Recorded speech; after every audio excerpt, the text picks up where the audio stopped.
भवाब्धिपोतं भरताग्रजन्तं भक्तिप्रियं भानुकुलाप्रदीपं भूताधिनाथं भुवनाधिपत्यं भजामि रामं भवरोगवैद्यम्।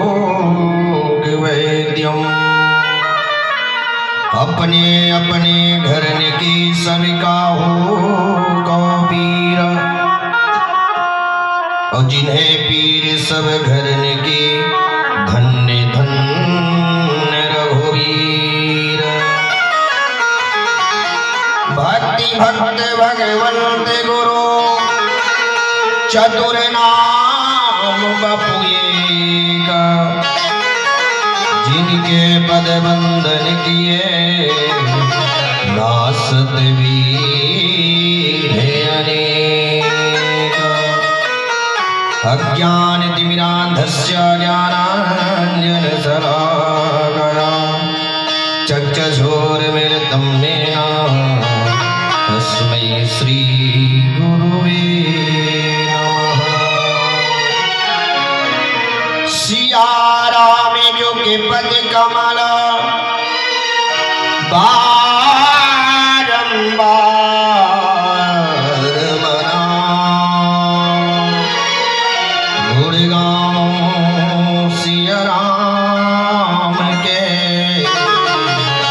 हनुमत हो सहाय। श्री गुरु चरण सरोज रज निज मन मुकुर सुधार। बरनौ रघुबर बिमान जसो, जो दायक फल जो। बरनौ रघुबर बिमान जसो,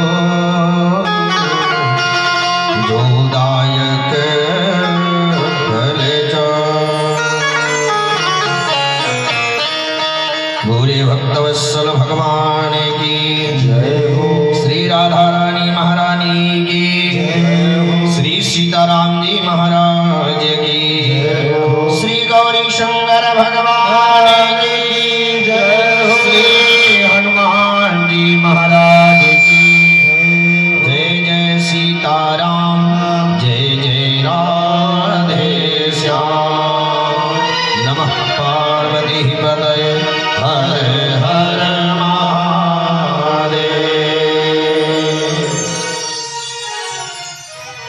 अखिल गौड़ ब्रह्मांड नायक करुणावरुणालय प्राण ब्रह्म सच्चिदानंद यशोदानंद नंदन नित्य यशोदा जी के आंगन में विहार करके यशोदा जी के आंगन की शोभा को बढ़ाने वाले श्री बालकृष्ण लाल, उन्हीं के वामांग में विराजमान होकर के नित्य भगवान श्री कृष्ण को सुशोभित करने वाली, शोभायमान करने वाली विश्वहान दुलारी विश्वहान लाडली श्री राधा रानी जी, प्रभु श्री सीताराम जी महाराज, जो अतुलित बलधामा है, ज्ञानी नाम गर्गण्यम है, पावन कथा के अत्यंत रसरसिक हैं, वीर बलवंत संत श्री हनुमंत लाल जी महाराज, श्री गौरी शंकर भगवान, अनेकानेक तीर्थों से पधारे हुए समस्त ब्राह्मण जन, विद्युत जन, संत जन, कथा पंडाल में विराजमान समस्त सीता गीता सावित्री के चरित्रों को चरितार्थ करने वाली हमारी समस्त श्रद्धामयी माताएं, बहनें, बंधुजन, वृद्धजन, श्रेष्ठ जन, आइए सबके चरणों में प्रणाम करते हुए दो चार बार भगवत नाम उच्चारण करके अपने मन और वाणी को पवित्र करें। जैसा कि हम सबने कल पूर्वोक्त प्रसंग में हम सबने श्रवण किया है कि भगवान श्री कृष्ण बाल स्वरूप में पूरे ब्रजवासियों को नित्य नई नई लीलाएं करके, क्रीड़ाएं करके सबको आनंदित कर रहे हैं। भगवान मेरे समझ में आ जाए, भगवान की कथा मेरे समझ में आ जाए, इसके लिए आवश्यक है कि पहले भगवत नाम गुणगान, भगवत नाम वंदना, भगवत नाम स्मरण हम सभी भक्तों को करना चाहिए। और इस जीवन में केवल आधार ही राम नाम है। दुनिया में जितना सुख है सब सुख मिल जाए, परंतु इस शरीर के द्वारा अगर परमात्मा न मिले तो यह शरीर उसी तरह से है जैसे बिना पूछ के पशु कितना भी सुंदर होकर उसको पूछ ना हो तो उसकी शोभा नहीं है। इसी तरह से हमारे और आपके जीवन में प्यारे बंधुओं, हम कितना भी अच्छे हो जाएं, कितना भी अच्छा कार्य कर लें, लेकिन अगर परमात्मा का नाम नहीं है, भगवान की भक्ति नहीं है, तो हम लोग बिना पूछ के जी रहे हैं। इसलिए आवश्यक है कि पहले परमात्मा से संबंध जोड़े, भगवान से नाते रिश्ते जोड़े। जब हम भगवान से नाते रिश्ते जोड़ लेंगे तो परमात्मा भी, भगवान भी हम सबसे नाते रिश्ते जोड़ लेंगे। और इस कलिकाल में, यही कलिकाल न साधन दूजा, एक आधार राम पद पूजा। और भगवान का पद सबको नहीं मिलता है, ध्यान देना। जिसपे मेरे ठाकुर जी रीझ जाते हैं, खुश हो जाते हैं, प्रसन्न हो जाते हैं, तो भगवान अपना पद दे देते हैं, अर्थात तो भगवान उसको वैकुंठ में बुला लेते हैं, वैकुंठ में उसको वास करा देते हैं। इसलिए आइए सब लोग मस्ती के साथ में झूमेंगे, नाचेंगे, गाएंगे। पुनः सब लोग भाव से भागवत भगवान की कथा सुनेंगे। सखिया भगवान से बाल विनोद करते हैं। और जब से भगवान श्री कृष्ण वृंदावन में गए हैं ना, तब से वहाँ दो मंडली बन गई है। एक तो राधा मंडली, राधा जी के साथ में ब्रज की सारी सखियां हैं, और एक भगवान श्री कृष्ण मंडली, भगवान श्री कृष्ण के साथ में भगवान की बाल सखा है, और सखियों का और भगवान की बाल सखाओं का भाव है। आइए हम लोग श्रवण करें। पुनः श्री हनुमान जी महाराज की छत्र छाया में बैठ करके भगवान की कथा का रसास्वादन करेंगे। हरि जरा इतना बता दे कान्हा। लेकिन ध्यान देना भैया, आप लोग थोड़ा ताली बजा लिया करिए। ताली बजाने से क्या होता है? भगवान का भजन संकीर्तन करने से क्या होता है? हमारे शरीर से निकलता है पाप। अब आप कल्पना कीजिए कि अगर हमारे शरीर से पाप निकलता है तो वो पाप कहीं जाता भी होगा? बिल्कुल जाता है। अरे भाई, कोई अपने घर से निकलेगा तो बाहर जाएगा।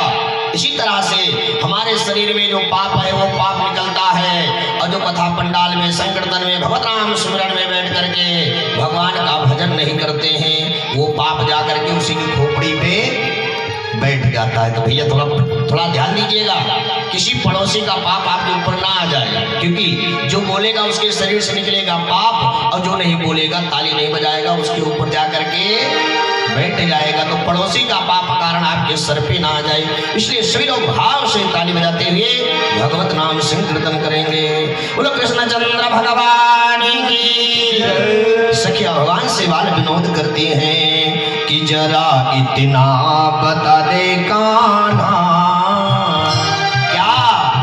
अरे जरा इतना बता दे कान्हा कि तेरा रंग काला क्यों। जरा इतना बता दे कान्हा, तेरा रंग काला क्यों। जरा इतना बता दे कान्हा कि तेरा रंग काला क्यों। जरा इतना बता दे कान्हा कि तेरा रंग काला क्यों।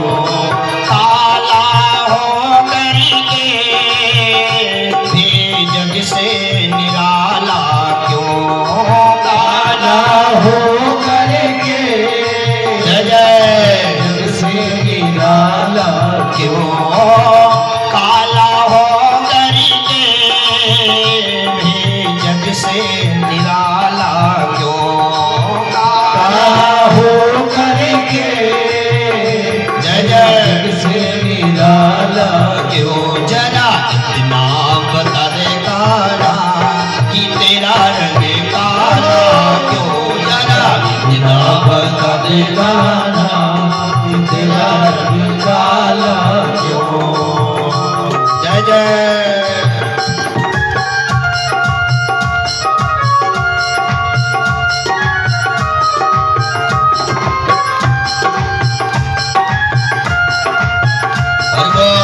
सब लोग भाव से मीठी मीठी ताली बजाते हुए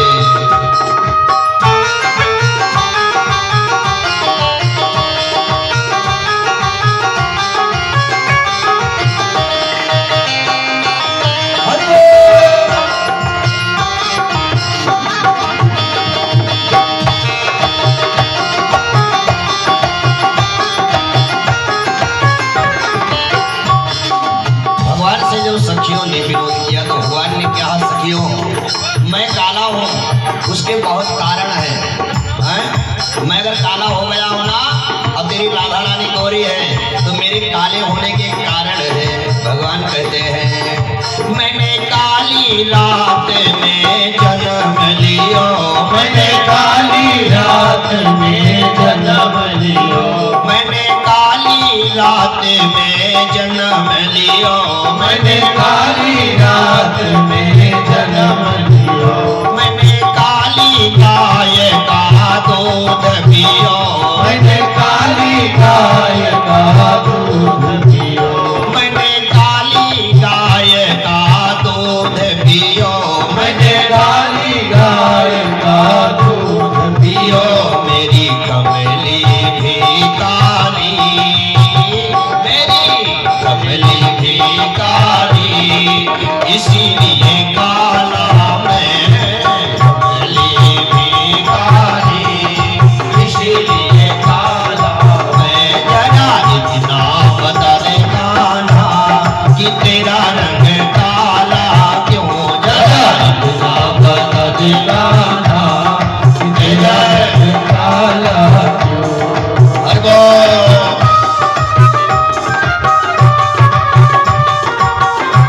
जय जय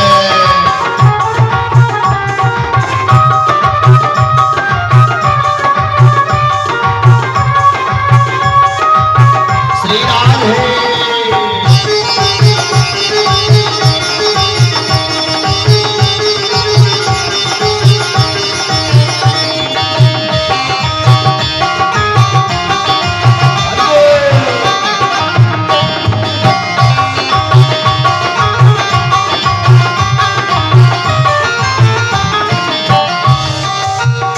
मैंने काली पोते का नाश किया, मैंने काली समझिए, का नाश किया, मैंने काली पोते का नाश किया, मैंने काली पूतना का नाश किया, मैंने काले नाग में नाच किया, मैंने काली नाग में नाच किया, मैंने काले नाग में नाच किया, मैंने काली नाग में नाच किया किया, सभी नागों का रंग काला।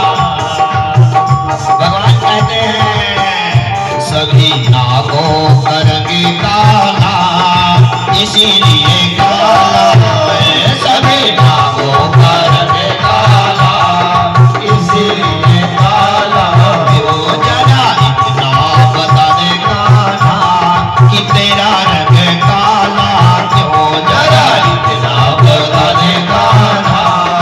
तेरा रंग काला क्यों। श्री हरि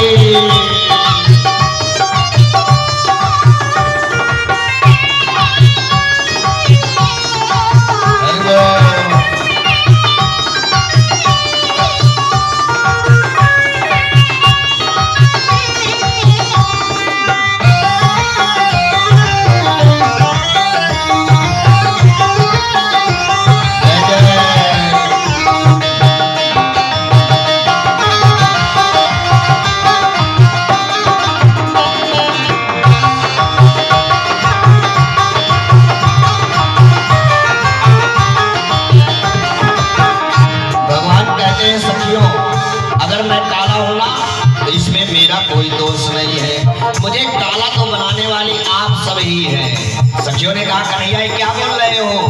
भगवान ने कहा हाँ सखियों, सखी रोज ही घर में बुलाती थी, सखी रोज ही घर में बुलाती थी, सखी रोज ही घर में बुलाती थी, सखी रोज ही घर में बुलाती थी, मुझे माखन और मिश्री खिलाती थी, मुझे माखन और मिश्री खिलाती थी, मुझे माखन और मिश्री खिलाती थी, मुझे माखन और मिश्री खिलाती थी। लेकिन सखियों का दिल काला, सखियों अगर सखियों का मन गोरा होता साफ होता तो मैं काला नहीं बनता। सखिया मेरी सेवा तो करते थे लेकिन उनके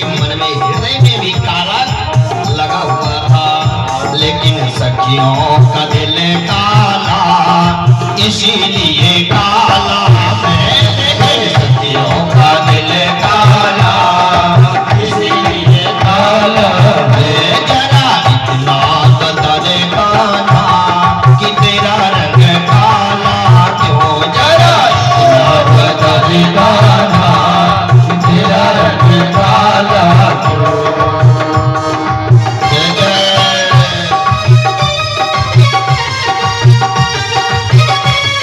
श्री हरि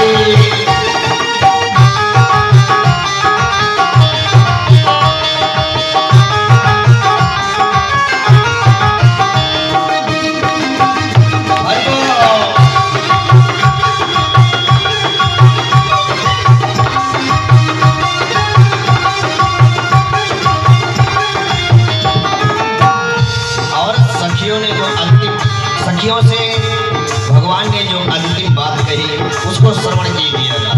भगवान ने कहा कि सखिया मुझे कलवा कलवा कहती रहती है ना, इसमें मेरा कोई भी दोष नहीं है सखी। अगर आप लोग नहीं होती तो मैं काला से गोरा होता, मुझे काला नहीं बनना पड़ता। सखियों ने कहा ना कन्हैया ऐसी बात नहीं है, काला तो तू अपने कर्मों से हुआ है। भगवान ने कहा नाना सखियां इसमें मेरा कोई दोष नहीं है। सखी नैनों में मुझको बिठाती थी, सखी नैनों में मुझको बिठाती थी, सखी नैनों में मुझको बिठाती थी, सखी नैनों में मुझको बिठाती थी, सखी नैनों में काजल लगाती थी, सखी नैनों में काजल लगाती थी। भगवान ने कहा सखियों आप सब मुझको अपनी आंख में बिठाती हो और अपने आंख में क्या लगाती हो, काला काला काजल लगाती हो। मैं आपके आंख में बैठा रहता हूँ और जो आपके आंख का काजल है वो मेरे को लग जाता है। क्या भाव है भगवान का। सखी नैनों में मुझको बिठाती थी, सखी नैनों में मुझको बिठाती थी, सखी नैनों में काजल लगाती थी, सखी नैनों में काजल लगाती थी, सखी बजरे का रंग काला, सखी बजरे का रंग काला इसीलिए काला मैं, सखी बजरों का रंग काला इसीलिए काला मैं। जरा इतना बता दे कान्हा कि तेरा रंग काला क्यों, जरा इतना बता दे कान्हा तेरा रंग काला क्यों, तेरा रंग काला क्यों, तेरा रंग काला क्यों, तेरा रंग काला क्यों। बोलो कृष्ण कन्हैया लाल की जय हो। इस तरह से भगवान समस्त गोकुलवासी को ब्रजवासियों को आनंद प्रदान करते हैं। और हम सबने कल पूर्वोत्तर प्रसंग में श्रवण किया था कि जब गोकुल में भगवान श्री कृष्ण के ऊपर अत्याचार बढ़ गए, नए नए राक्षस आकर के भगवान को मारने की व्यवस्था करने लगे, भगवान के ऊपर तरह तरह की बाधाएं आने लगी। तो नंद बाबा ने कहा कि मेरा कन्हवा मेरा कन्हैया यहाँ सुरक्षित नहीं है, क्योंकि दुष्ट कंस को ये पता चल गया है कि मेरे मारने वाला गोकुल में है। उसी समय नंद बाबा ने पूरे गोकुल में जितना सामान था सारे सामान को लेकर के श्रीधाम वृंदावन में आ गए। श्रीधाम वृंदावन में आने के बाद में सुंदर समय आया है। सुंदर साल में नंद बाबा एक बार देवराज इंद्र की पूजा करते थे। पूजा किस लिए करते थे? इसलिए करते थे क्योंकि नंद बाबा ने गौशालाएं खोल करके रखी थी, बहुत सारी गायों को पाल करके रखे थे। तो जब देवराज इंद्र की पूजा होती थी तो देवराज इंद्र पानी बरसाते थे। जब देवराज इंद्र पानी बरसा देते थे तो जंगलों में गायों के चरने के लिए हरी हरी घासें उग जाती थी। सुंदर समय आया है। आज नंद बाबा ने भगवान श्री कृष्ण से कहा कि कन्हैया आज चलिए 56 प्रकार का व्यंजन तैयार करके हम लोग चलते हैं, देवराज इंद्र को भोग लगाएंगे। सुखदेव जी महाराज कहते हैं कि हे रासन अपसन्यावसन गोपा निद्राया कृतोद्यमान। जिस समय नंद बाबा ने कहा कि कन्हैया चल करके हम लोग इन देवराज इंद्र का पूजन करेंगे, भगवान श्री कृष्ण ने कहा कि बाबा एक बात बताओ, आज हम लोग देवराज इंद्र का पूजन नहीं करेंगे। हमारे देवता कौन है? बोलो गिरिराज भगवान। हमारे देवता तो गिरिराज बाबा हैं। गिरिराज बाबा हम सबकी रक्षा करते हैं। और ध्यान देना, शास्त्रों में बताया गया है कि अगर दुनिया में किसी को खुश करना है ना, तो सबसे पहले अपने घर के देवता को खुश कर लेना। अगर आपके घर के देवता प्रसन्न रहेंगे, खुश रहेंगे, तो भैया बाहर वाले देवी देवता कुछ भी आपका बिगाड़ नहीं पाएंगे। भगवान ने कहा कि बाबा पूजन तो करने चलेंगे, लेकिन हम लोग देवराज इंद्र का पूजन नहीं करेंगे। नंद बाबा ने कहा कि कन्हैया अगर देवराज इंद्र का पूजन नहीं करेंगे ना, देवराज इंद्र अगर नाराज हो गया तो हम लोगों को दंडित करेंगे। भगवान श्री कृष्ण ने कहा कि बाबा वो जिम्मेदारी मेरी है। ये जो देवराज इंद्र है ना, ये आपका नहीं, पूरे ब्रज में किसी का एक बाल भी बाका नहीं कर सकते हैं। अब नंद बाबा भगवान श्री कृष्ण से अत्यंत प्रेम करते थे, स्नेह करते थे। इसलिए कल हम सबने श्रवण किया था कि नंद बाबा पूरे ब्रज के साथ में, गैया के साथ में, बछड़े के साथ में, गोप ग्वाल सखी जितने थे सब अपने अपने घर में सुंदर पकवान बनाए, 56 प्रकार के व्यंजन को बना करके और गिरिराज बाबा का पूजन करने के लिए पहुंच गए। ध्यान देना, जब गिरिराज बाबा के पास में पहुंचे तो भगवान श्री कृष्ण ने कहा कि अब थोड़ा सा लीला करना पड़ेगा ना। अगर लीला नहीं करेंगे, थोड़ा सा चमत्कार नहीं करेंगे, तो ब्रजवासियों का, नंद बाबा का मन पूजन में नहीं लगेगा। उसी समय भगवान एक अपने स्वरूप को बदल करके जाकर के गिरिराज बाबा बन करके ऊपर बैठ गए और एक स्वरूप से भगवान नंद बाबा के साथ में, सखाओं के साथ में थे। जैसे भगवान श्री कृष्ण पहुंचे पूरे ब्रज के साथ में, भगवान श्री कृष्ण ने कहा कि भैया चलिए पूजन करने से पहले सभी लोग लेट करके दंडवती प्रणाम करिए गिरिराज बाबा को। और दंडवती प्रणाम करने में सबसे पहले भगवान श्री कृष्ण लेट गए। प्रणाम कर रहे हैं किसको? गिरिराज बाबा को, गोवर्धन भगवान को। अब जब सबने प्रणाम किया तो ऊपर एक स्वरूप जो भगवान श्री कृष्ण बैठे थे, उन्होंने कहा आइए स्वागतम भो महाभागा, आइए श्री कृष्ण आइए, स्वागत है, आइए नंद जी आपका स्वागत है, आइए गोल ग्वाल बाल आप सबका स्वागत है। भगवान श्री कृष्ण ने कहा कि बाबा देखिए आपके देवराज इंद्र कभी बोलते हैं? नंद बाबा ने कहा नहीं कन्हैया, मेरे भगवान तो नहीं बोलते हैं देवराज इंद्र। देखिए मेरे गिरिराज बाबा का चमत्कार, मेरे गिरिराज बाबा तो साक्षात प्रकट होकर के बोलते हैं। भैया लाया गया 56 प्रकार का व्यंजन, 56 प्रकार का व्यंजन समर्पित कर दिया गया। इस बात की सूचना पहुंच गई भगवान श्री कृष्ण को कि आज ब्रज में श्री गोवर्धन भगवान का पूजन होने जा रहा है। श्री गोवर्धन भगवान के पूजन को करने के लिए धतूर भंगा विष पानी व्यूहलो हिमाद्र पुत्री सहितो गणावृतः आरोहि नंदीश्वर मादिवाहनम समाययो श्री गिरिराज मंडलम। गिरिराज बाबा का पूजन करने के लिए बड़े बड़े ऋषि, बड़े बड़े मुनि, बड़े बड़े महात्मा, संत, देवर्षि, सिद्ध, योगेश्वर, आज पूरे ब्रह्मांड की मंडली गिरिराज बाबा का पूजन करने के लिए श्रीधाम वृंदावन में उपस्थित हो रही थी। नंद जी वैदिक मंत्रों के द्वारा, वैदिक ब्राह्मणों के द्वारा गिरिराज बाबा का पूजन कर रहे थे। उसी सभा के मध्य में बोलो शंकर भगवान की जय हो। शंकर भगवान भी अपने गणों के साथ में, भूत प्रेतों के साथ में धतूर भांग को खा करके हेमाद्रि पुत्री सहितो पार्वती को लेकर के नंदी पर बिठा करके भूत प्रेत के साथ में गिरिराज बाबा का पूजन करने के लिए पहुंच गए।